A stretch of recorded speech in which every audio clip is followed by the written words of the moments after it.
지난 시간에 이제 이삭이 드디어 죽음을 맞이해서 이제 자신 믿음의 조상들 곁으로 이제 하나님께로 되돌아갔고, 그러면서 이제 또 다른 새로운 세대들이 이제 이야기로 전개가 되고 있습니다. 그래서 36장에서는 이제 에서와 이제 그의 아들들. 그래서 익히 이미 이제 아브라함 시대에서 이스마엘과 이삭의 세대들이 있었는데, 이스마엘의 그 족보보다도 훨씬 더 자세하게 기록하고 있는 게 바로 에서의 세대들이에요. 그래서 더 많이 얘기하고 있는 이유는 뭐 다른 거 없어요. 이스라엘 민족과 더 많이 얽히기 때문에 그래요. 이 에돔 족속이. 그 다음에 이제 37장부터 드디어 뭐 창세기 어찌 보면은 주인공이라고 할 수 있는 요셉의, 야곱의 세대들을 해서 이제 요셉의 이야기가 시작을 합니다. 심지어 창세기의 이제 4분의 1을 차지하는 게 요셉의 이야기예요. 그래서 뭐 예수님의 예표들이 많잖아요. 일단은 뭐 아담으로 시작해서 아벨, 그죠? 그다음에 아브라함, 이삭, 이 모든 사람들에게서도 다 예수님의 그런 예표적인 모습들을 살펴볼 수 있었는데, 단연 성경에서 가장 강력한 예수님의 모형, 예표를 들라 그러면 요셉입니다. 그래서 어떤 그 신학자는 이런 재밌는 표현을 했어요. 어디를 푹 찔러도 나온다는 거예요. 요셉 이야기는 예수님이 어디를 푹 찔러도. 자, 먼저 이제 36장 이제 에돔에서의 후예들에 대해서 이제 성경이 기록해 놨습니다.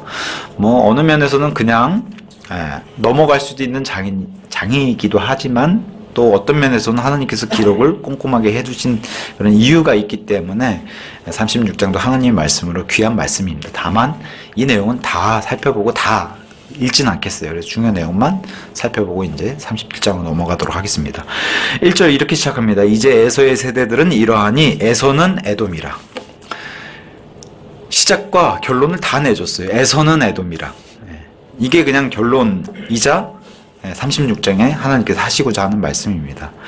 에서도 그렇고 에돔도 그렇고 둘 다 뜻은 불다, 불다란 뜻이에요. 그래서 에서와 야곱을 바라보는 하나님의 시선과 사람의 시선은 완전히 다르다는 것을 보여주는데, 에서는 사람들에게 굉장히 호감도 많이 받고 장기도 많았어요. 음식도 잘하고 사냥도 잘하고 리더십도 세고, 반면에 야곱은 사람 보기에는 그냥 뭐 죄송한 표현이지만 좀 옛날 뭐 이런 표현이 있었죠. 계집애 같다. 약간 엄마 치마폭에 쌓이는. 뭐 남자로서는 사실 남자들은 이런 남자를 별로 좋아하진 않죠. 그렇죠? 강한 남자, 이렇게 남자다운 남자를 좋아하죠. 근데 하나님은 우리 마음 속 중심을 보시잖아요. 하나님 보시기에는 어떤 사람이 더 귀한 사람이라고 하나님이 손을 들었어요. 야곱이 더 귀한 사람이다. 그러니까 사람이 보는 시선하고 하나님이 보시는 시선은 완전히 다르다는 거죠. 그래서 말라기서 1장 1에서 3절에 에서에 대해서 이렇게 평가를 해놨습니다. 성경이. 자, 말라기를 통하여 이스라엘에 주신 주의 말씀에 엄중한 부담이라. 나는 너희를 사랑해 왔노라. 주가 말하노라. 그럼에도 너희는 말하기를 당신께서 어떤 점에서 저희를 사랑하셨나이까 하는도다.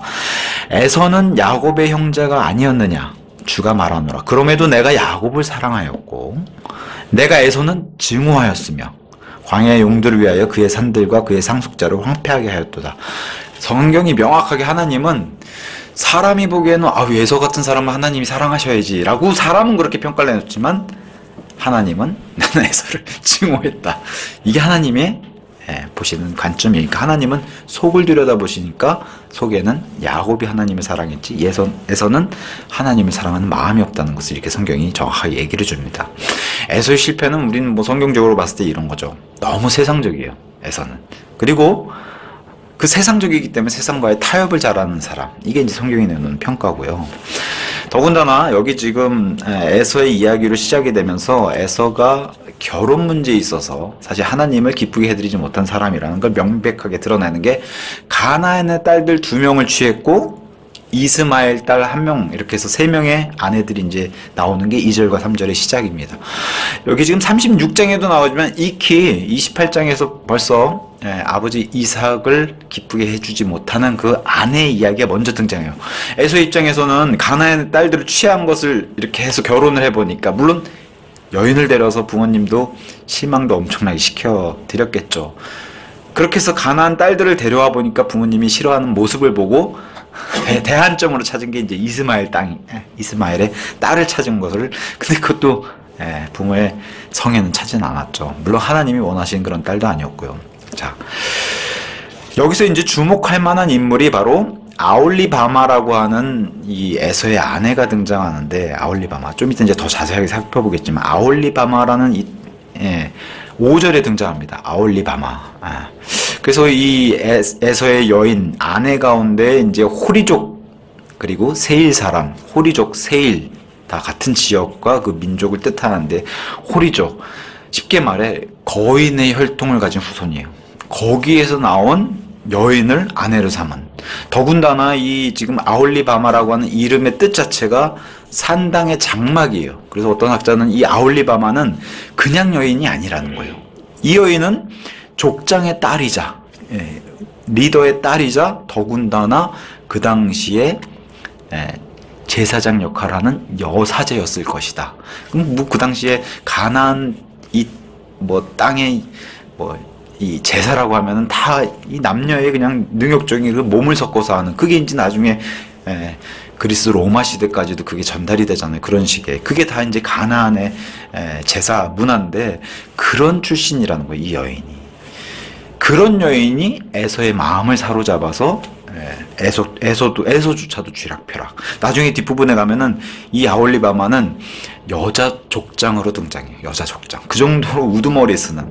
그러니까 가나안의 문화 자체가 하나님과 얼마나 대적하면서 반대로 가는지를 잘 보여주는 거죠. 뭐 요즘이야 뭐 여자 대통령, 그리고 뭐 영국의 역사 가운데서도 여왕들이 탄생하고 이런 모습들은 세계 인류 역사에서 우리가 볼 수 있었지만, 훨씬 더 뭐 이런 3000년 전 시대에, 이런 시대에서는 이런 여자 중심의 사회가 사실 그 허용되기 힘든 시대인데, 가나안의 문화가 이런 것들을 허용했던 문화라는 거예요.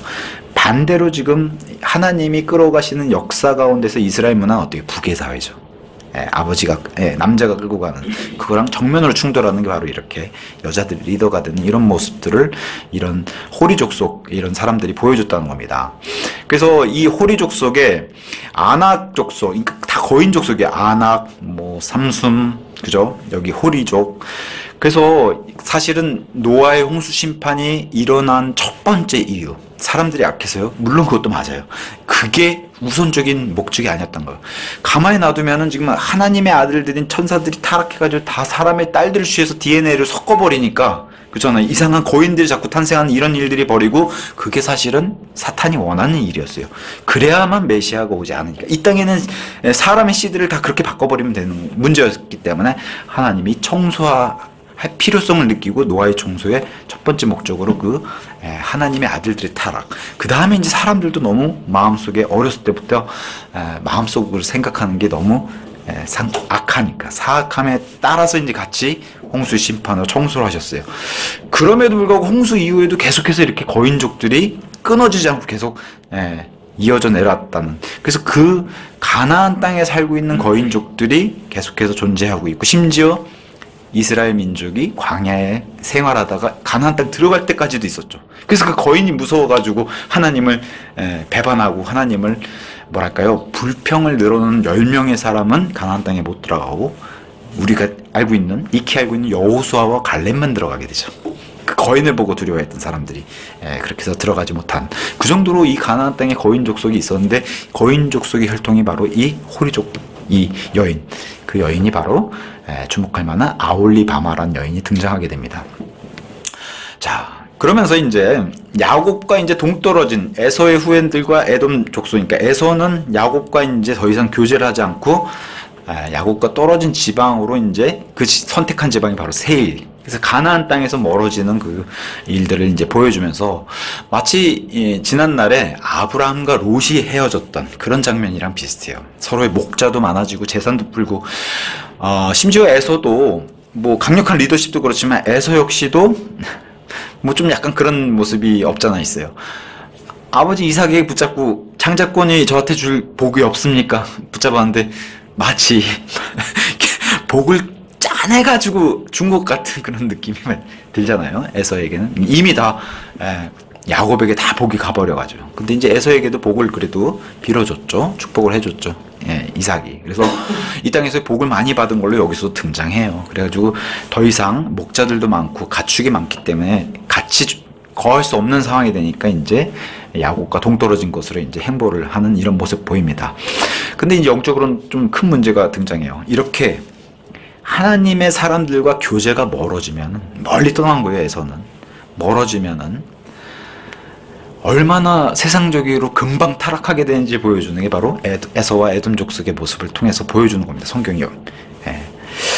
그래서 참 어떤 학자가 이렇게 재미있게 또 내용을 표현을 했어요. 에서의 모든 아들들은 다 가나안에서 태어났는데 가나안을 다 떠났다는 거예요.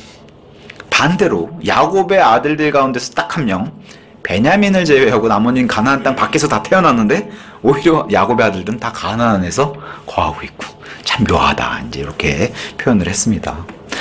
자, 에돔은 그래서 이제 세일이라고 하는 산에 이제 거하게 됩니다. 그래서 에돔, 세일, 이게 다 같은, 세일 족속, 에돔 족속, 이게 다 같은 말이에요. 여기가 지금의 지역으로 어디냐? 지금의 지역으로 요르단의 페트라라고 하는, 지금도 막 바위, 엄청나게 큰 바위산을 깎아서 만든 그 아름다운 조형물인 페트라라고 하는 그 관광지가 있잖아요.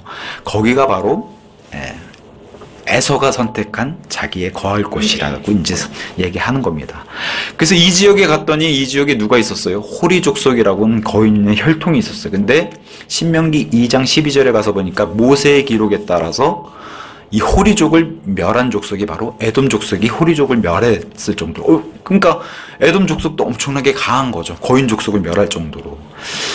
그래서 나중에는 이 지역이 이제 에돔 족속도 쫓겨나고 또 누가 여길 차지해요? 암몬이라고 하는, 과거 그 롯의 후손 이제 암몬이 여기 차지해서 나중에 뭐 성경에서 계속 지명해서 암몬 땅이 되는데, 지금도 요르단의 수도는 암만이라고 하는 그 어원이 같죠. 네. 이렇게 차지하기 전에 에돔이 먼저 이 페트라에 가서 거한 그 장소가 바로 이 장소입니다. 그래서 호리 족속도 이제 거인 족속이었다고 신명기 2장 20절에서 22절에 기록해주고 있습니다. 자, 그러면서 이제 9절에서 12절에 이 에서의 후예들의 족보를 먼저 1절에서 8절에 좀 얘기하고 있고, 이걸 계속 반복을 해요. 똑같은 얘기를 반복을 해요. 근데 성경의 반복은 강조를 계속 하고 있는 거죠. 9절에서 12절에 먼저 에서의 아내 아다의 아들들에서 얘기하고 있고, 15절에 16절에 이것을 똑같이 또 반복을 해요. 여기서 이제 주목할 만한 인물 한 명을 들으라 하면 이제 테만이라고 하는 그 인물이 하나 등장을 합니다. 그래서 이 인물은 왜 주목해야 되냐? 나중에 예수님이 재림하실 때 지나갈 도시고 심판받을 도시로 등장해요. 하박국 3장 3절. 거기서 등장하는 게 바로 테만. 그래서 이런 인물 주목할 만하고, 그 다음에 이제 이 아들들 가운데 또 주목할 만한 이름이 아말렉. 지긋지긋하죠. 어떤 학자는 이렇게 썼어요. 하나님께서 작정하시고 끝까지 싸우기로 작정한 민족이 아말렉. 그 정도로 이스라엘의 철전지 원수고 이스라엘을 괴롭혔던 민족이 바로 아말렉인데, 그 아말렉이 에서의 에돔 족속에서 나온 민족이 바로 아말렉 족속. 그게 등장하는 게 이제 여기 에서의 후예로 이제 등장을 하게 됩니다. 그래서 아말렉 역시도, 에서도 지금 육신을 상징하고 세상을 상징하는데 아말렉 역시도 똑같아요. 육신을 상징하고, 이스라엘이 결국에는 이 아말렉도 제거하지 않아서, 여러 가나안 민족들 다 완전히 씨를 말리라고 했는데 그걸 제거하지 않아서 결국에 그것 때문에 어려움을 당하는데, 아말렉 족속과도 마찬가지예요. 그래서 이 아말렉을 제거하지 않아서 이스라엘이 결국엔 이것 때문에 또 어려움을 겪고, 이것은 우리에게도 영적 교훈을 주죠. 그리스도인 역시도 육신적인 것을 제거하지 않으면은 결국에 이게 돌아와서 그리스도인 본인이 어려움을 당한다는 것을 아말렉을 통해서 이제 보여주게 됩니다. 자, 13절에는 에서의 아내, 또 다른 아내 바세맛이라고 하는 그 아내의 아들들에 대해서 얘기하고 있고, 17절에 똑같은 이 아들들에 대해서 반복을 하게 됩니다. 또 14절에는 아까 주목할 만한 아홀리바마라고 하는 에서의 아내에 대해 얘기하고, 18절에 똑같은 이 아들들을 반복해서 강조를 해요. 근데 아까도 제가 말씀드렸다시피 아들들이 지금 나중에 다 이 에서의 후예들로 에돔 족속의 족장들로 등장하는데, 41절 가니까 족장 아홀리바마, 아내가 족장이 되는, 그러니까 엄청난 지휘권과 그런 여인이라는 것을 알 수가 있죠. 이런 것을 통해서. 그리고 이런 것은 단순히 결혼해서 이렇게 확 바뀌는 게 아니라 원래 그렇게 살았던 사람이 결혼을 하니까 이런 것들을 더 주장하고 가지고 나오는 그런 것을 우리가 알 수가 있죠. 자, 그러면서 이 아올리바마의 그 친정이죠. 호리족 속 족장들에 대한 족보가 20절에서 30절에 등장합니다. 훨씬 더 파고 들어가서 이 아올리바마의 배경을 설명해 주는 게 20절에서 30절에 등장해요. 그래서 에돔족이 지배하기 전에 에돔 지역을 지배했던 족속이 바로 이 호리족이에요. 그래서 20절에서 28절 그걸 또 반복해요. 29절에서 30절. 그러니까 이 족보는 반복해서 하나님께서 계속해서 강조를 해놓은 것은 이제 우리가 알 수가 있습니다.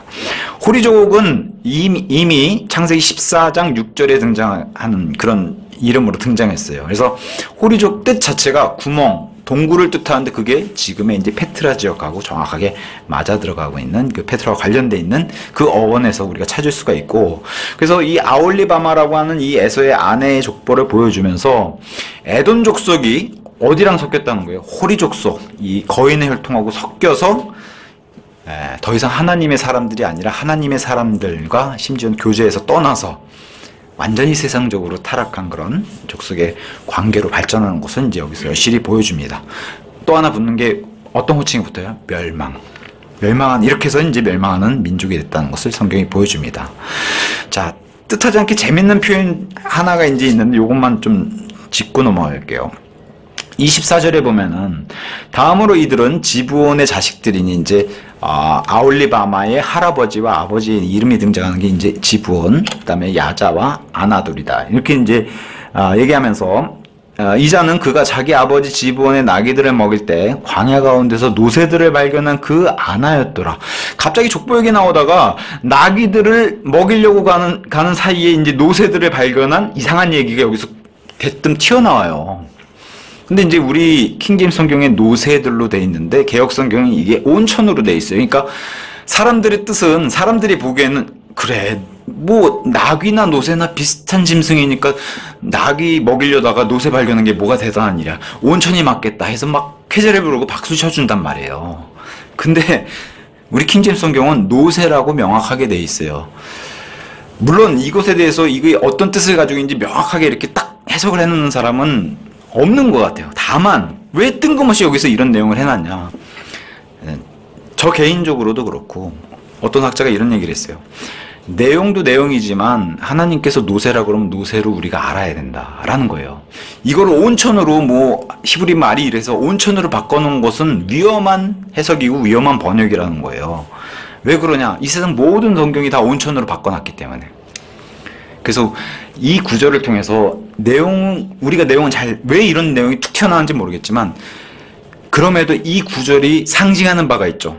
성경이 노새라 그러면 우리는 노새로 받아들이고 그렇게 해서 성경을 하나님의 말씀으로 받아들여야지. 이것을 노새가 이해가 안 된다고 온천으로 뜯어 고쳐가지고 그렇지 사람이 온천을 발견해서 이렇게 유명해진 거겠지라고 사람의 머릿속에서 그렇게 풀어가지고 이것을 성경 말씀을 그렇게 변개하지 말라는 그런 구절로 이제 어떤 학자가 이제 설명을 해놨습니다. 자, 그러면서 31절에서 이제 끝까지 강력한 통치자 에돔에 대해서 이제 얘기를 하는데, 익히 이삭은 에돔에 대해서 창세기 27장 38절에서 40절에 예언을 했어요.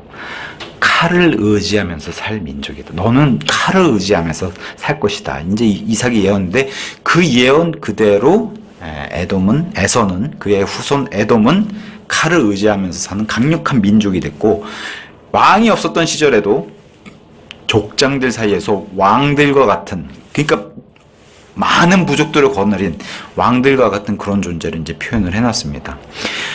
또 한 가지 이제 짚고 넘어갈 게 33절에 보즈라라고 하는 이제 도시가 하나 등장해요. 지명 이름이. 여기가 또 하나 주목해 봐야 하는 게 나중에 예수님이 재림하실 때 이 신의 산으로부터 해서 올리브산까지 가는 길 여정의 그 사이에 들어가는 게 바로 이 보즈라입니다. 그래서 여기도 예수님의 재림의 여정에 들어가는 그런 지명입니다. 이렇게 해서 에돔 족속의 족보들에 대해서 뭐 일일이 하나하나 다 살펴보진 않았지만 에돔 족속을 여기다가 기록을 해놓고 이스라엘을 괴롭힌 그런, 그러니까 에서와 야곱의 관계는 이스라엘과 에돔의 관계가 돼서 여전히 서로 앙숙이 되는 그런 관계를 보여주면서 슬프죠. 에돔을 보면 참 슬픈 그런 역사를 가지고 있고 슬픈 기록입니다. 그래서 육신적인 사람과 육신적인 인생이 얼마나 그 결말이 안 좋은지를 에돔 족속을 통해서 이제 이렇게 성경이 우리에게 알려줬습니다. 자, 그러면서 이제 시작되는 게 본격적으로 이제 요셉 이야기가 시작을 합니다. 야곱의 세대들이라고 했으니까 야곱 이야기는 이제 사실 지난 시간으로 마무리가 됐고, 이삭의 죽음과 함께 이제는 본격적으로 야곱의 아들들 가운데 그 세대들 이야기, 그리고 단연 주인공은 요셉입니다. 그래서 예수 그리스도의 강력한 모형이자 예표고요. 어떤 분이 이거를 세셨나 봐요. 그런 분들의 노고도 참 대단한 것 같아요. 예수님의 강력한 모형이 요셉을 통해서 얼마나 등장했냐? 약 200번 등장했다는 거예요. 그러니까 요셉 이야기는 어디를 파도 다 예수님이라는 거예요. 그렇게 센 분이 계시니까 저 같은 사람은 편하게 200번 이렇게 거론했나 보다 이렇게 얘기할 수 있는 거겠죠. 그래서 요셉을 통해서 이제 세 가지 측면을 봅니다. 굉장히 영적인 욕구가 강한 사람, 요셉이 역시나 야곱처럼 하나님이 요셉의 속을 들여다봤을 때 나머지 아들들보다도 요셉이 단연 더 뛰어났을 거고, 우리가 다 알다시피 야곱이 선물해준 채색 옷, 화려한 옷, 그 다음에 특별한 꿈, 요 세 가지가 이제 요셉에게 발견할 수 있는 세 가지 측면이죠. 아까도 말씀드렸지만 창세기 4분의 1 분량을 요셉에게 할애를 했어요. 자, 하나님께서 우주를 창조할 때, 지금 과학자들도 얘기하고, 우주가 어마어마하게 우리가 가늠할 수 없을 정도로 그렇게 큰데, 하나님께서 별들도 만드셨다. 다섯 단어. 우주를 만드셨는데, 우주에 대해서 하나하나 설명하자면 진짜 이 책으로도 모자랄 텐데, 5단어로 우주는 끝내시고, 4분의 창세기 50장 가까이 되는 이 창세기 분량을 4분의 1을 요셉에게 할애했다는 것은 우주보다 비교 안 될 정도로 요셉이 귀하다는 거죠. 자, 모세오경에서 모세는 창세기를 제외한 나머지 책들은 다 모세가 경험을 했어요. 이스라엘 민족과 광야 생활하면서 율법도 그렇고요. 근데 창세기만 경험을 못했죠. 그래서 어떤 학자는 하나님께서 창세기를 자세하게 얘기해 주시고 때로는 또 필요하시면 보여주시기도 하시고, 과거의 일들인데 모세가 겪어보지 못한 일이잖아요. 이 이전에 하나님께서 이렇게 과거를 또 계시해 주시기 전에 히브리 민족의 특징이 있잖아요. 입에서 입으로 전달되는, 말씀이 없었을 때도. 모세의 어머니 요게벳이라고 하는 유모 역할을 했잖아요. 어머니, 이집트 왕자가 됐는데 친어머니가 유모가 돼가지고 모세를 키울 때 히브리 민족의 이런 입에서 입으로 전달되는 창세기 이야기를 일단 모세에게 자세하게 해줬을 것이고, 모세는 그래서 이집트의 교육도 받으면서 히브리의 교육도 같이 받고 자란 그런 아이고, 그러면서 하나님께서 여기에 손을 더 얹어주셔서 창세기를 기록해 줄 때 하나님께서 필요한 것을 꼼꼼하게 엄마가 입으로 전해준 그 히브리 민족의 이 창세기 이야기를 하나님이 더 정확하게 모세에게 알려주셨을 것이다. 그렇게 이제 사람들이 얘기를 합니다. 자, 1절에서 4절, 이제 요셉과 이제 형제들의 본격적인 갈등의 시작이 됩니다. 1절. 이후에 야곱이 자기 아버지가 한 타국인으로 있던 지역인 가나안 지역 가운데 거하였더라.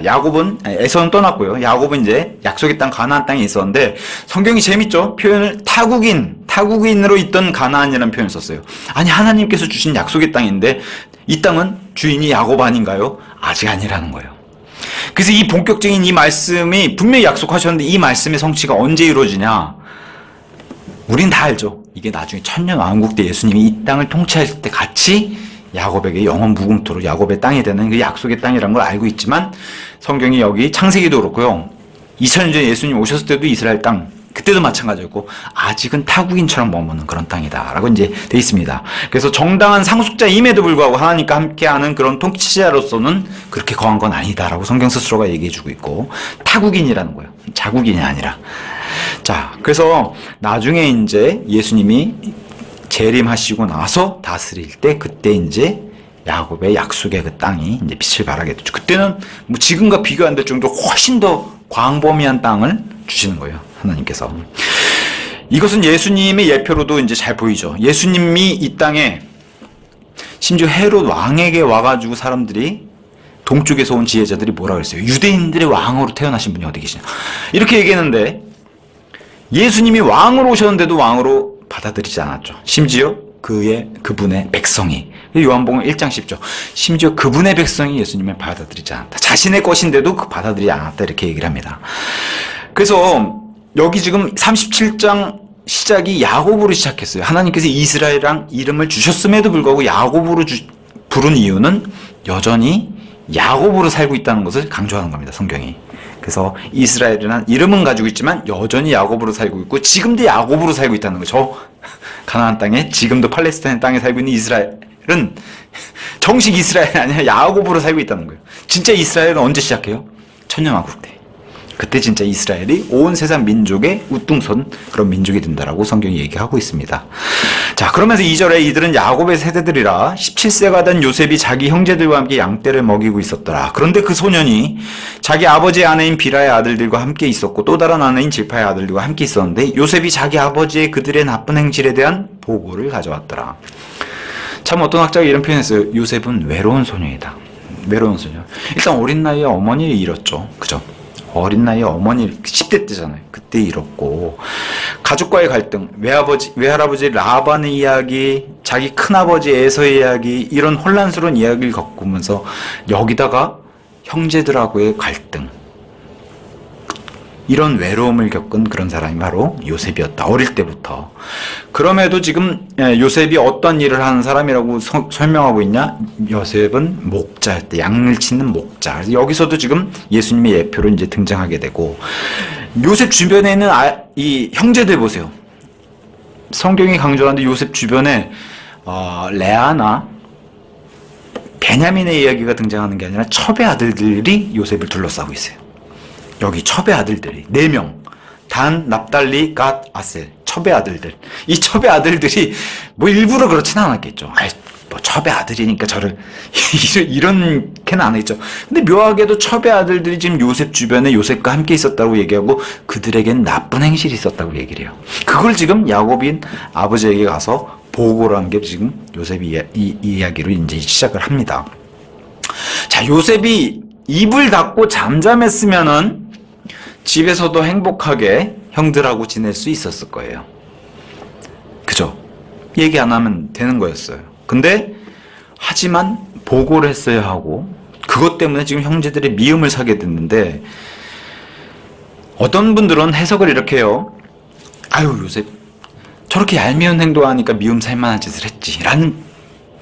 근데 이제 이것에 대해서 반박하는 주석을 쓴 어떤 학자는 요셉을 이렇게 만들면 안 된다는 거예요. 요셉을 얄미운 사람 그리고 좀 밉상인 사람으로 해석하면 안 된다는 거예요. 요셉은 철저하게 거짓말을 못한 성격이고 그게 바로 예수님이 철저한 예표라는 거예요. 진실만을 말해야 되는 그런 성격의 소유자였고 더군다나 아버지의 임무를 띠고서 아버지에게 사실을 보고하는 청지기 역할도 했던 이 모든 게 다 예수님의 예표고 그렇다고 해서 예수님의 예표가 우선적이고 1번은 아니라는 거예요. 요셉 스스로도 그런 아이로 태어나서 하나님의 그런 아이로 자라면서 거짓말을 하지 못하는 그런 성품을 가지고 있었기 때문에 이런 거랑 계속 부딪혔다는 거예요. 이게 나중에 예수님의 예표로 뭐랑 맞아요? 복음서에 가서 보시면 뭐 바리새파 사람들, 사두개파 사람들, 종교 지도자들 분노하고 화를 내고 증오를 했어요. 왜 그래요? 예수님이 진실만을 말했기 때문에. 그 모습을 똑같이 보여주는 거예요. 요셉도. 밉상이 아니라 예수님이 밉상이에요? 아니잖아요. 예수님은 진실만을 말해야 되는 그런 분이시고 거짓말을 못하세요. 그것을 요셉도 똑같이 태어난 그 성향으로 얘기해 주는 거예요. 참 묘하죠? 원래 그 아버지 그 아들이어야 되는데 아버지랑은 정 딴판에 마치 야곱의 아들이 아니라 이스라엘의 아들, 새로 얻은 이름인 이스라엘의 아들인 요셉의 모습을 보여주는. 그죠? 그리고 야곱이 왜 요셉을 사랑했는지 한번 그런 생각 해보신 적 있어요? 베냐민은 이렇게 대하지 않은 그런 성경의 얘기보다도 요셉을 엄청나게 끔찍하게 대하잖아요. 그래서 제가 볼 때는 요셉이 아마 그의 어머니 라헬을 똑같이 닮지 않았을까? 요셉을 보면 라헬이 생각나는 거예요. 그러니까 더 사랑할 수밖에 없죠. 자기가 그토록 사랑했던 여인. 그리고 라헬의 성격을 많이 닮은 그런 요셉의 모습. 아버지와 정담. 아버지는 어떻게든 속이려고 그랬는데 요셉은 그런 모습이 없잖아요. 그래서 또 여기서도 예수님의 그런 예표적인 모습을 많이 보여주면서 진실만을 말했던 예수님의 강력한 예표로 요셉이 또 보여주고 있죠. 그래서 세상에서의 그리스도인이 어떻게 행동해야 되는지를 요셉을 통해서 또 보는 거예요. 세상에서도 그리스도인들이 침묵하고 지내면은 손해도 덜 보죠. 해코지 당할 일도 없죠. 그래요. 우리도. 근데 어떻게 세상에 나가서 그러면 안 됩니다. 그리고 저같이 믿는 사람은 그렇게 못합니다 하면 우리가 손해보기 시작하잖아요. 이게 바로 예수님 때문에 당하는 미움, 당하는 고난이에요.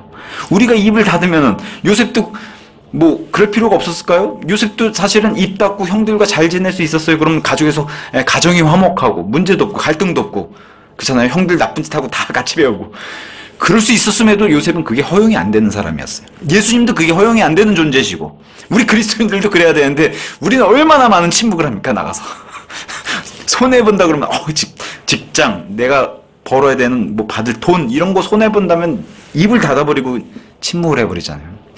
근데 요셉의 이야기를 통해서 우리는 다시 한번 세상에 나가서 이렇게 살면 안 되는구나를 성경이 알려주는 겁니다. 자, 3절에 이때 이스라엘은, 자, 성경이 묘하죠.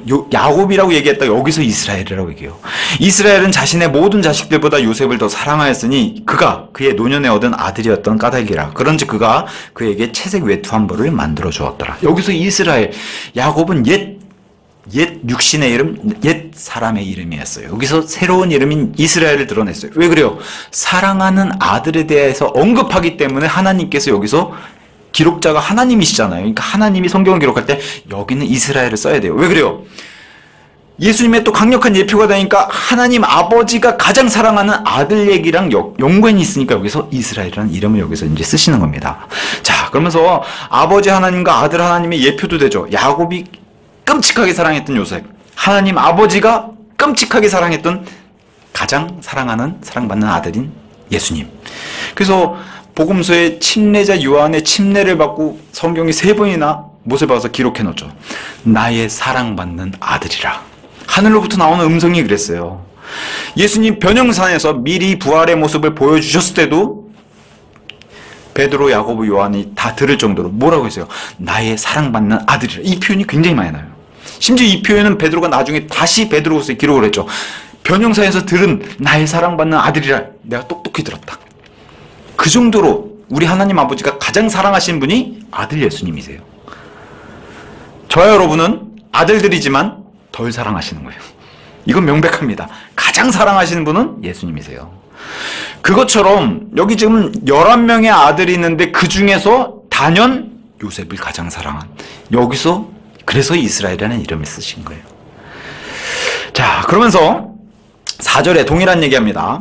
자, 모든 자식들, 모든 아이들보다도 요셉을 더 사랑했고, 4절, 그런데 그들의 아버지가 여기는 그의 모든 형제들보다 그를 더 사랑하는 것을 그의 형제들이 보자 그들은 그를 증오하여 그에게 평화롭게 이야기할 수 없었더라. 자, 모든 자식들보다 요셉을 사랑했고, 모든 형제들보다 요셉을 사랑했고, 2번. 자식들과 형제들이라는 2단어를 다 써서 강조를 2번이나 했어요. 이 정도로 요셉을 사랑했다는 거예요, 야곱이. 그럼 이것을 고스란히 하나님께 대입해보면 이 정도로 하나님이 모든 존재들보다도 아들 하나님을 이토록 사랑하신다는 것을 성경을 통해서 보여주는 겁니다. 천사도 사랑하시죠, 하나님께서. 심지어 아담을 창조하셨을 때 아담은 하나님의 아들이었어요. 사랑하셨죠. 근데 이들보다도 더 사랑한 존재가 바로 아들 하나님이라는 거예요. 그것을 여기서 강조를 하게 됩니다. 그래서 요한복음 1장 18절에 하나님께서 이 아들을 얼마나 사랑하시는지 아버지 품 안에 계시는 독생자라는 표현을 썼어요. 아버지 품 안에. 그 정도로 예수님을 사랑하신다는 표현을 여기서 했습니다. 자, 굉장히 화려한 옷을 야곱이 선물해 줬어요.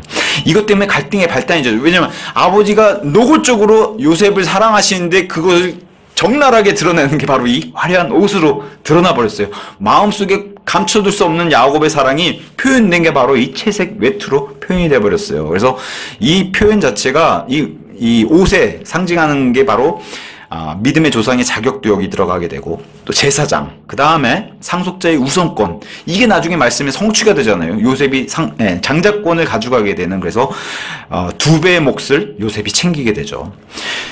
그러다 보니까 형제들의 증오, 가정의 평화가 깨져버렸어요. 아버지의 노골적인 이 사랑 때문에. 그래서 아들 요셉은, 이 요셉이 무슨 특별한 잘못을 했나요? 어떤 사람들이 해석해내는 것처럼 요셉이 밉상이잖아요. 저거 봐요, 아버지한테 다 일러 바치잖아요. 아니에요. 그렇게 보면 안 돼요. 요셉은 거짓말하지 못한 성향으로 태어나고 그렇게 거짓말하지 않은 그런 아이였어요. 그렇기 때문에 가서 사실만 얘기하고, 이게 나쁜 게 아니잖아요. 잘못한 것도 아니에요. 사실만 얘기하고 다시 한번 말씀드리면 예수님이 밉상인가요? 아니잖아요. 그죠? 예수님은 누구로부터만 밉상이었어요? 종교 지도자들. 거짓말을 못 하시잖아요. 이분 진리만 말씀하셔야 되고 사실만 말씀하시기 때문에 누구에게 미움받았어요? 종교 지도자들. 그렇게 해서 그들에게 미움받았는데 요셉도 똑같아요. 형들에게 잘못한 게 없어요. 근데 마태복음식 표현으로 하자면 형들이 잘못한 게 없는 요셉을 까닭 없이 죽인 거예요. 까닭 없이. 그래서 묘하게도 마태복음 5장 22절에 삭제되어 있는 단어가 까닭 없이, 자기 형제를 까닭 없이 분노하거나 이러면은 형벌에 처하게 되는, 까닭 없이, 거기서 중요한 단어라고 이제 마태복음이 기록해놨는데 그것을 현대역본이나 개혁성경에서 지워버렸습니다. 형들이 이렇게 요셉이 잘못이 없는데도 요셉을 미워했어요. 이것은 죄라는 거예요. 큰 죄라는 거예요. 그래서 요셉에게 미움만 커지고 아예 증오심이 커지니까 요셉과 평화롭게 지낼 수가 없죠. 이게 바로 예수님의 정확한 예표가 돼요. 2000년 전에 복음서 당시 종교 지도자들이 예수님 향해서 공격적으로 교활하게 어떻게든 거칠게 얘기하고 넘어뜨리려고 하고 실족거리만 가져오고, 이 모든 게 지금 예표가 형제들을 통해서 종교 지도자들의 모습도 보여주고 요셉을 통해서 예수님의 모습도 보여줘서 그 강력한 예표가 또 되기도 하죠. 그러면서 5절에서 11절 그 유명한 요셉의 꿈이 등장합니다. 묘하게도 지금 창세기에서 이스라엘 시작하자마자 요셉의 꿈으로 이렇게 해서 이야기가 펼쳐지는데 신약 성경에 넘으면서 마태복음이 시작하면서 또 누가 꿈꿔요? 동일한 이름의 요셉이 꿈을 꿔서 또 예수님의 이야기가 또 시작이 되는 요셉, 동일한 이름을 또 이렇게 하나님이 디자인해서 넣어주셨어요. 근데 전혀 억지스럽지 않게. 자, 그러면서 요셉의 꿈, 이 꿈 자체가 어떤 걸 강력하게 보여줘요? 하나님의 강력한 계시, 꿈이 진리였어요. 요셉이 얘기한 건 진리만 얘기했어요. 진실만 얘기했어요. 내가 꿈이 이렇다고. 계시고 진리였으며 하나님의 뜻과 계획이 다 들어가 있죠. 그래서 그걸 사람들한테 얘기했을 뿐이에요, 요셉은. 그리고 너무나 생생하기 때문에, 그리고 딱히 해몽도 필요 없어요. 꿈 해석도 필요 없었어요. 그냥 얘기했더니 다 알아들었어요. 근데 그걸 기분 나쁘게 알아들었죠. 우리가 너를 섬긴다는 거냐, 이렇게 기분 나쁘게 알아들은 거지 누구나 다 알 수 있을 정도로. 요셉은 뭐만 했어요? 그대로 그냥 선포만 했어요. 자기가 받은 꿈꾼 그거 그대로 가서 얘기만 전달했을 뿐인데 그냥 미움을 받은 거죠. 처음에는 5절에서 8절에 곡식의 단들이 자기한테 인사하는 이 꿈에 관련된 얘기를 했어요. 요셉은 어떤 주석가들의 얘기처럼 정말 밉상이고 이실직고만 하는 그런 얄미운 소년이 아니라 사실만 얘기한, 그리고 하나님의 뜻을 자체를 선포한 선포자로서도 얘기를 한 거예요. 요셉은 사실만 얘기했고 그렇게 했어야만 했어요. 너무 생생했어요. 우리가 꿈이 생생하면 얘기를 안 할 수가 없어요. 세상 사람들도 그렇잖아. 오늘 꿈자리가 너무 뒤숭숭한데. 세상 사람들도 그래요. 근데 이 생생한 꿈 하나하나까지도 지금 하나님이 보여주신 이 꿈을 얘기할 수밖에 없었어요. 그리고 더군다나 자기만 알고 있어야 하는 내용도 아니었어요. 꿈에 등장하는 그런 곡식의 단들 내용이 나만 해당하는 게 아니잖아요. 가족들, 보니까 가족들이 다 해당하기 때문에 얘기를 해줬어야 되는 거예요. 곡식은 또 뭘 뜻해요? 세상에서의 자원, 혜택, 풍요한 부, 이런 걸 상징하는 게 곡식이잖아요. 근데 요셉은 이런 것을 능가하는, 이 또한 예수님의 예표가 되죠. 이런 것들을 능가하는 그런 존재로, 이런 곡식과 비교할 그런 게 아니잖아요. 이 땅의 것을 얘기하는 게 아니잖아요. 그걸 훨씬 능가하는 그런 존재가 될 것임을 꿈에서 보여줬는데 나중에 이게 이집트의 총리로서 보여주게 되죠. 그래서 요셉과 예수님은 닮아있고 형제들과 나중에 이스라엘 민족이 공통점이 있어요. 형제들도 그렇고 하나님께서 요셉에게 주신 이 계시 꿈을 아무도 믿지 않았어요. 얘기했더니. 그죠? 형제들도 믿지 않았어요. 나중에 이스라엘 민족도 동일한 모습을 보이죠. 예수님한테. 자, 그리고 또 요셉의 형제들은 요셉의 통치를 엄청 기분 나빠했죠. 내가 너를 섬긴다고? 네가 우리 위로 올라간다고? 요셉이 나를 그렇게 생각하는 마음 자체가 없어요. 근데 예수님이 이 땅에 오셨을 때도 이스라엘 민족이 맞아. 당신이 어떻게 우리야? 왕은 둘째치고. 당신이 우리를 창조한 창조주라고, 이거를 받아들일 수가 없었어요. 어떻게 예수님이 이렇게 먼지도 묻고 막 땀도 흘리고 그러는데 어떻게 저분이 여호와 말도 못 꺼내는 그 존재시라는 걸 받아들일 수 없었어요. 형제들이랑 똑같은 이런 모습을 보였죠. 요셉이 말로 해서 선포했잖아요. 지금 꿈이 이렇다고 해서 했는데 그걸 들으니까 더 증오하고 확 미워했어요. 근데 예수님도 이 땅에 오셔가지고 입을 열어서 말씀을 선포하실 때 이스라엘 민족들이 훨씬 더 예수님을 죽이려고까지 들었어요. 요셉도 입을 닫고 잠잠했더라면 자신의 목숨을 구할 수 없었을까요? 구할 수 있었어요. 입 닫고 잠잠했으면. 우리 예수님도 이 땅에 오셔서 입을 닫았으면 십자가에 안 돌아가셨을 거예요. 동일한 모습. 근데 진실을 말하니까 죽임을 당했어요. 요셉도 똑같아요. 진실을 말해서 지금 죽임을 당한 그런 상태, 그런 위기에 처해 있는 겁니다. 자, 9절에서 10절은 그 유명한 해와 달과 별들에 대한 꿈에 대해서 요셉이 얘기를 했어요. 문자 그대로 해, 아버지, 달, 어머니, 그 다음에 이제 별들 해서 자기의 형제들에 관한 해서 나중에 요셉이 이집트에 가서 이 말씀의 성취가 높은 자리에 오르게 되는 그런 것들을 성취하게 되는 것을 보여주죠. 1차로는 그렇습니다. 1차로는. 자, 2차로서의 성취, 2차 성취는 이렇습니다. 예수님의 예표가 되잖아요, 요셉은. 그래서 예수님을 여기다 대입해 보면은 빌립보서 2장 10절의 말씀처럼 하늘에 있는 것들이나, 여기 지금 하늘에 있는 것들이잖아. 하늘에 있는 것들과 땅에 있는 것들과 땅 아래에 있는 것들에 속한 모든 무릎마다 예수님의 이름, 그게 뭐예요? 하나님, 주님, 그 예수님의 이름에 꿇게 다 무릎을 굴복할 그런 날이 있다라고 요셉을 통해서 그 강력한 예표를 보여줍니다. 그래서 나중에 인정하고 싶지 않았지만 나중에 요셉의 형제들이 스스로 요셉 앞에서 뭘 보여요? 이집트의 요셉 그 동생을 두고 자신들의 주인으로 인정한 날이 와요. 장차 미래. 자신들이 분명히 자신들의 동생인데 나중에 그 요셉을 자신의 주인으로 인정하고 있는 이게 예수님의 예표가 되고, 자, 요셉의 형제들은 그래요. 요셉을 죽이면 저 꿈은 성취될 수 없어. 죽이면 끝난다고 생각했던 게 형제들의 생각이었고 이스라엘 민족도 똑같아요. 종교 지도자들이 예수님만 죽이면은 예수님이 메시아라는 사실, 그리고 자신들의 이 범죄, 이걸 다 덮을 수 있다고 생각하는 게 바로 종교 지도자들의 생각이었어요. 죽이면 끝난다고. 이게 지금 사람의 생각인데 하나님의 말씀이나 하나님의 일들은 이렇게 해서 끝날 수도 없고 이렇게 돼서 될 문제가 아니라는 거예요. 이 형제들이 정말 아니란 생각이 뭐예요? 하나님 없이 계산했다. 여기 지금 하나님의 가족인데 제가 이 37장을 읽으면서도 안타까운 게 뭐냐면 하나님께 부르짖은 사람이 아무도 없어요. 요셉만 지금 하나님의 계시를 받아가지고 꿈 얘기를 잔뜩 하고 이러지, 야곱부터 시작해 야곱도 요셉이 죽었다고 해서 펑펑 슬퍼하기나 하지 하나님을 찾는 사람이 아무도 없어요. 그의 아들들 가운데서. 이게 너무 안타까운 사실이에요.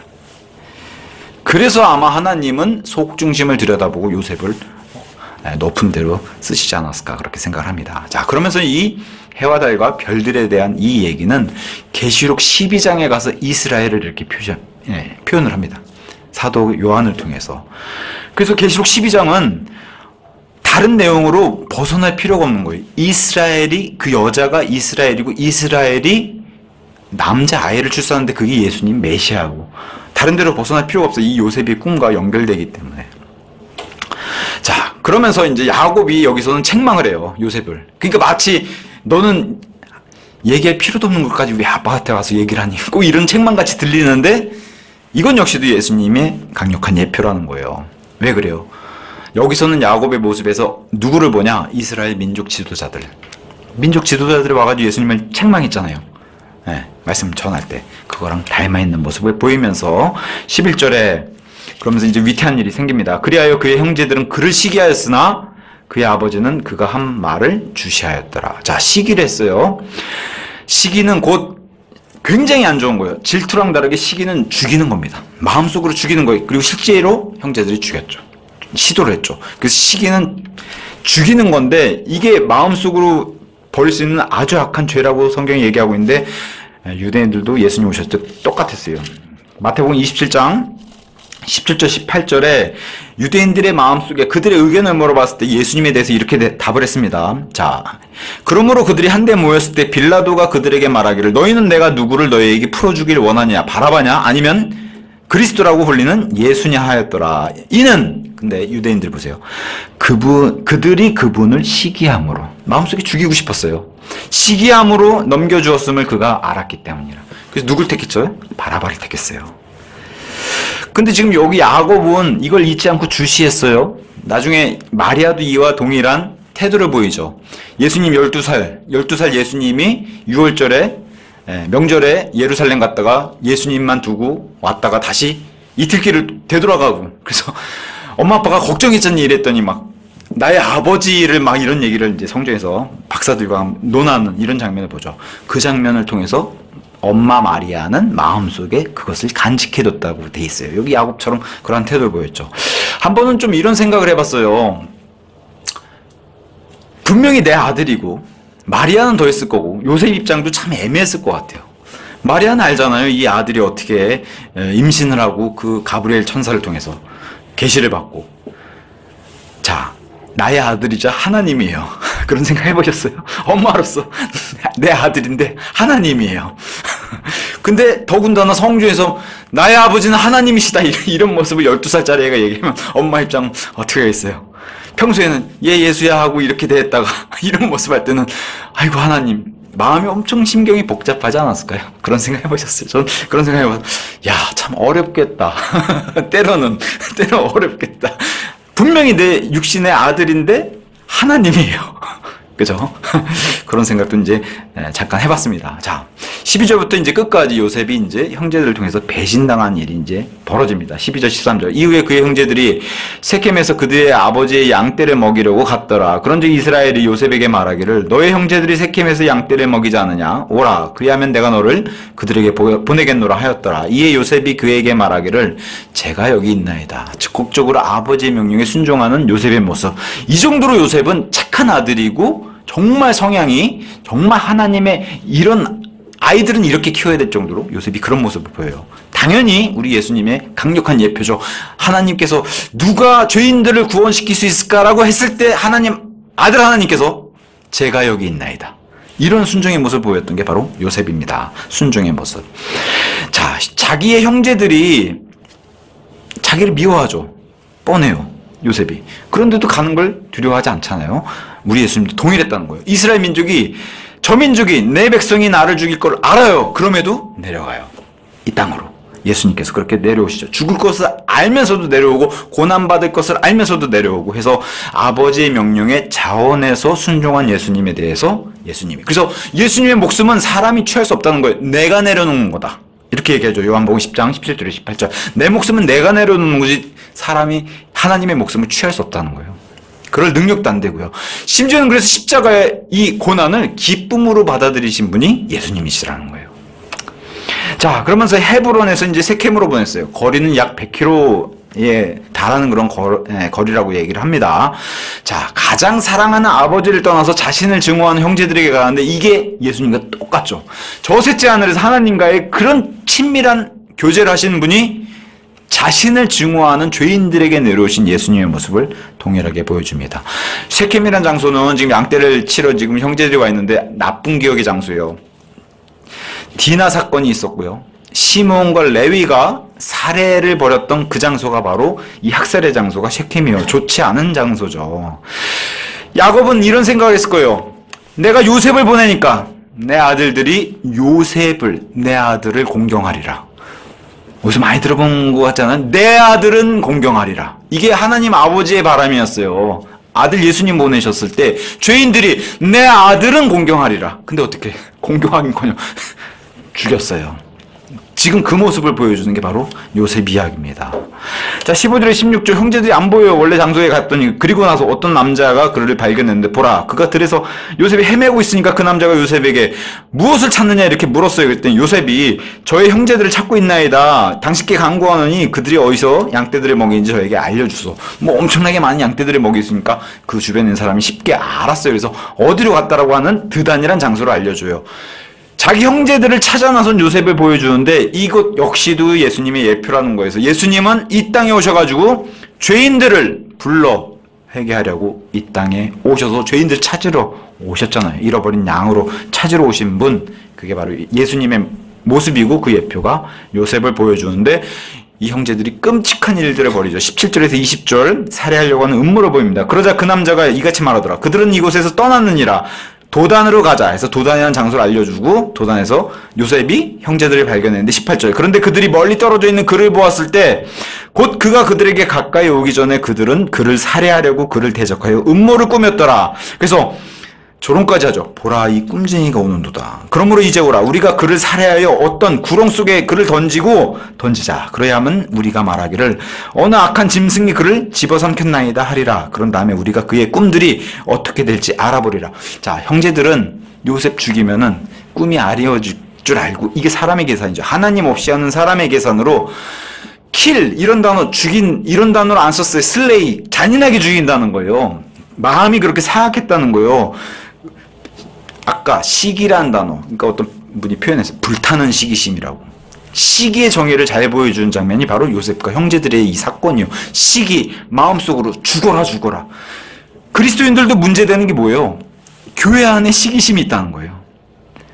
질투와 달리 시기심은 교회 안에서 형제자매들끼리 마음속으로 죽어라 이런 사람들이 있다는 거예요. 이 시기에 대한 정의를 요셉의 이야기를 통해서 잘 보여줍니다. 이 꿈쟁이 이게 얼마나 조롱 섞인 말이에요.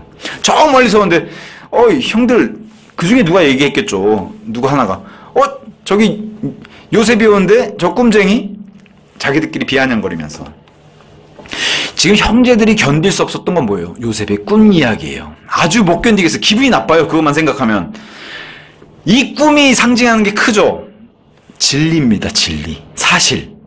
예수님이 이 땅에 가져오신 진리 때문에 이스라엘이 들끓었고 견딜 수가 없었어요. 왜? 진리 때문에. 그게 바로 요셉을 통해서 잘 보여준 그거랑 흡사한 모습입니다. 요셉을 죽이면은 요셉이 말했던 꿈도 사라진다고 생각했던 게 요셉의 형제들이었고 이스라엘 백성 유대인들도 뭐 했어요? 예수님이 없어지면 종교 지도자들이 예수님을 죽이면은 예수님 말씀하셨던 게 다 도루묵이 되는 이걸 노렸던 건데 아니란 거예요. 그렇게 될 수가 없다는 거예요. 예. 사람이 무슨 짓을 하든지 하나님의 기록된 말씀은 그대로 다 성취된다는 거예요.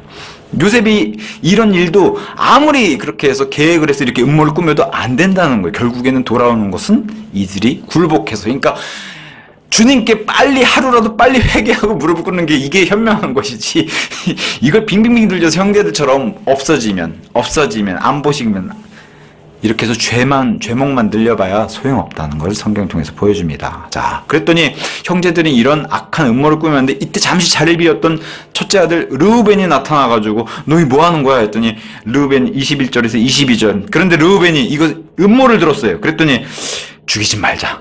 르우벤은 이렇게 마음이 좀 약해지는 그런 말을 했어요. 그러면서 죽이지 말고 피를 흘리지 말고 구렁에 안에 넣었다가 자기가 나중에 빼준 이런 계획을 르우벤 스스로는 이렇게 하면서 작전을 스스로는 짰어요. 근데 여기서 누구의 모습을 본다고 얘기해요? 빌라도의 모습. 그래서 빌라도는 또 다른 르벤의 모습이다. 왜? 자기는 죽이기 싫었어요. 예수님을. 유대인의 왕으로도 인정하고 싶지 않았어요. 똑같죠? 르벤도 요셉이 자기를 통치하는 걸 원치 않아요. 그럼에도 죽이긴 싫었어요. 빌라도도 똑같죠. 유대인들의 왕이라고 조롱했잖아요. 빌라도 역시도. 그럼에도 죽이고 싶지는 않았어요. 그랬더니 막 손 씻고 그랬잖아요. 빌라도도. 그래서 이런 모습의 르우벤. 근데 많은 그리스도인들이 이 르우벤 모습을 다 가지고 있다는 거예요. 얼마나 이런 계산적인 모습을 하고 있는지, 그렇게 살고 있는 그리스도인들이 많은지. 자, 그러면서 23절 요셉의 외투를 벗깁니다. 그리하여 요셉이 자기 형제들이 왔을 때 이러한 일이 있었으니 그들이 그의 외투 곧 그가 입은 그의 채색 외투를 벗겼더라. 예수님도 이렇게 똑같이 벗김당하셨죠. 이 땅에 오셔가지고 예수님의 옷을 벗기고 심지어 그 옷을 나눈 로마 병사들의 이야기도 기록에 남겨놨습니다. 그러면서 구렁 속에 집어넣었어요. 24절. 그러고 나서 그들이 그를 잡아 구렁 속으로 그를 던졌더라. 그런데 그 구렁은 비어있었고 그 안에 물이 전혀 없었더라. 성경에서 말하는 이 구렁은 뭐에 또 예표가 돼요? 지옥의 상징이기도 해요. 지옥. 물이 없죠. 그래서 예수님도 십자가에서 이 지옥의 고초를 겪으셨을 때 어떻게 해요? 목이 마르다. 왜 그래요? 지옥의 그 고통, 직접 들어가시지 않으시지만 그 고통을 다 하나님이 예수님께 전가해서 다 당하고 계셔서 십자가. 그러니까 목이 마른 거예요. 실제적으로 그 불 속에 들어가 계신 그런 동일한 고통을 십자가 위에서 당하셨기 때문에. 또 하나, 누가복음 16장에 가서는 지옥에 실제로 간 부자가 또 뭐라고 얘기해요? 구렁 속에, 그 불구덩이 속에 들어가니까 단번에 나오는 게 뭐예요? 목이 마르다.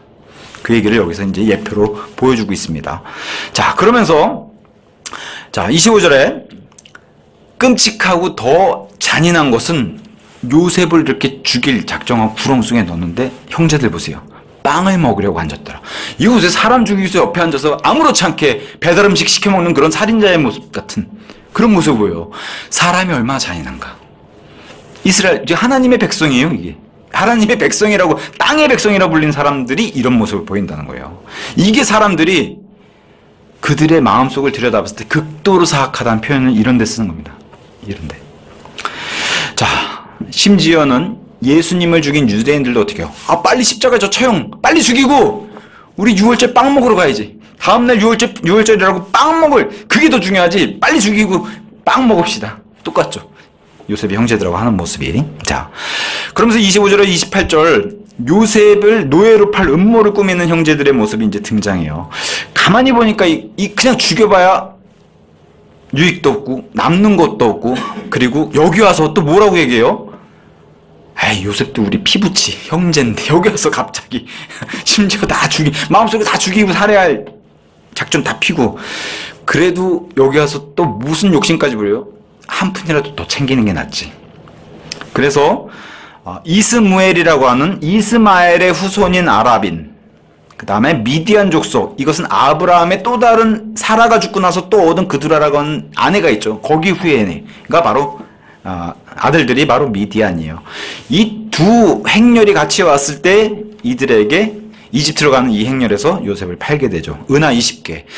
요셉이 20살이 넘었으면, 지금 17살이기 때문에 20살이 넘었으면 은하 30으로 예수님과 같은 금액을 받았을 텐데 20살이 안 돼서 은하 20개에, 결국에는 이 10명의, 베냐민 빼고 10명의 형제들이 다 이원, 은하 2개씩 나눠 갖는 그런 결과를 낳게 됩니다.